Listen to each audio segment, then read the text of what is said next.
तर भारत आणि न्यूझीलंड यांच्यामधील या जेतेपदाच्या लढतीपूर्वी दोन्ही संघांच्या कर्णधारांमध्ये शाब्दिक युद्ध सुरू झालं. न्यूझीलंडचा कर्णधार मिशेल सँटनर आणि भारतीय कर्णधार सूर्यकुमार यादव यांच्यात शाब्दिक युद्ध रंगलेलं आहे. फायनलच्या पूर्वसंध्येला झालेल्या पत्रकार परिषदेत सँटनरनं भारताला डिवचण्याचा प्रयत्न केला. भारतीय फॅन्सना शांत करणं हे किवी संघाचं लक्ष्य आहे. तर ट्रॉफी जिंकत भारतीय फॅन्सची मनं दुखावण्यात गैर काय असं चिथावणीखोर वक्तव्य सँटनरनं केलेलं आहे. त्याच्या या वक्तव्याचा भारताचा कर्णधार सूर्यकुमार यादवनं देखील चोख प्रत्युत्तर दिलं. Who break a billion hearts as opposed to winning it, or are you of the opinion that the journey outweighs trophies?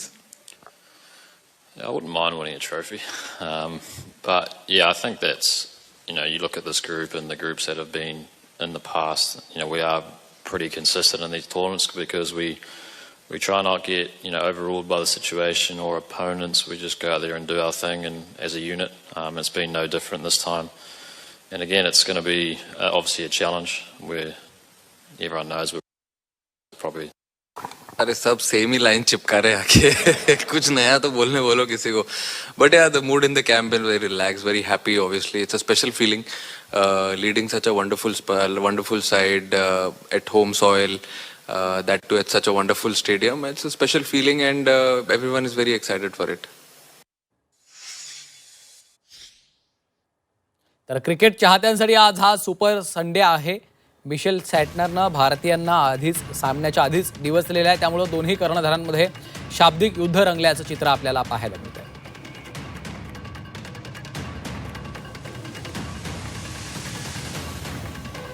T20 world cup फायनलचा आज थरार रंगणार आहे. त्यामुळं T20 क्रिकेटचा धुरंधर कोण याकडे लक्ष लागलेलं आहे.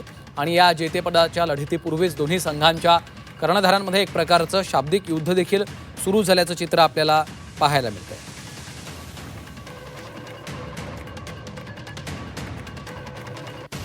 आणि आता थेट जाऊयात अहमदाबादमधून आमचे प्रतिनिधी संजय दुधाने सध्या आपल्यासोबत थेट जोडले गेलेले आहेत. त्यांच्याकडून अधिकचे अपडेट्स घेऊयात. संजय, आपण पाहतोय आजच्या या फायनलकडे सगळ्यांचं लक्ष लागलेलं आहे आणि दोन्ही टीमचे जे खरं तर भारतीय टीमचे जे चाहते आहेत, क्रिकेट प्रेमी आहेत, त्यांच्याकडनं देखील आज उत्साहाचं वातावरण आपल्याला पाहायला मिळतंय.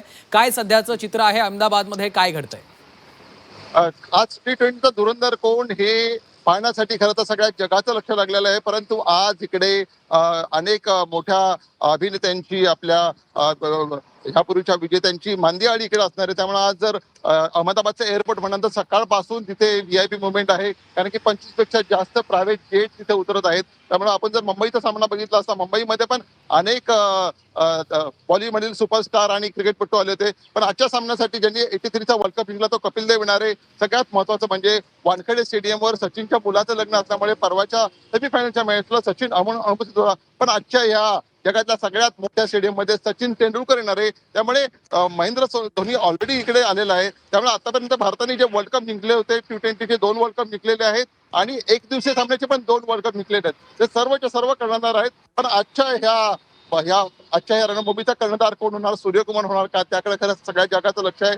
सगळ्यात महत्वाचं म्हणजे हा जो बालेकिल्ला आहे, मी आता ज्या उभा आहे, हा सगळा अहमदाबादचा मुख्य असा परिसर आहे. तिथे हे नरेंद्र मोदी स्टेडियम आहे. या सगळ्या परिसरातील आपले जे गृहमंत्री आहेत अमित शहा, ते इथले ह्याच मतदारसंघातून आलेले आहेत. त्यामुळे ते पण या सामन्याला येण्याची शक्यता आहे. त्यामुळे आजचा हा हाय व्होल्टेज सामना सगळ्या जगासाठी, भारतासाठी अतिशय महत्वाचा आहे. आपण पाहिलं असेल की T20 वर्ल्ड कप सुरू झाल्यापासूनच या वर्ल्ड कप मध्ये कोण जिंकण्याचं 4 नावं होती. न्यूझीलंड होता, इंग्लंड होता, भारत होता आणि साऊथ आफ्रिका होता. पण साऊथ आफ्रिकेविरुद्ध एक दादारून पराभव ह्याच मैदानात झाल्यामुळे थोडंसं अनलकी हे असं मैदान म्हटलं असेल तरी आजचा जो रविवार आहे फार महत्वाचा आहे. पण अजून एक गोष्ट खटकणारी आहे या क्रिकेटच्या इतिहासात पाहिलं तर, कारण की कधी भारताने कुठलाही वर्ल्ड कप हा रविवारी जिंकला नाहीये. 1983 मध्ये जेव्हा आपण वर्ल्ड कप जिंकला त्या दिवशी शनिवार होता.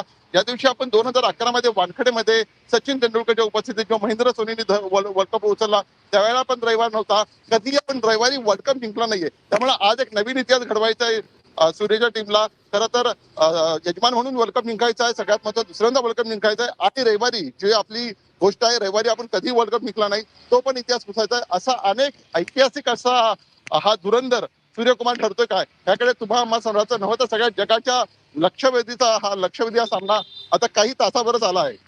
निश्चितच संजयजी, त्यामुळं आपण पाहतोय की अनेक अर्थानं खरं तर आजचा सामना हा ऐतिहासिक आहे आणि त्यामुळं अनेक दिग्गजांची देखील या ठिकाणी उपस्थिती असणार आहे. या सगळ्याचे अपडेट्स वारंवार तुमच्याकडनं घेणार आहोत. तुर्तास धन्यवाद या माहितीसाठी.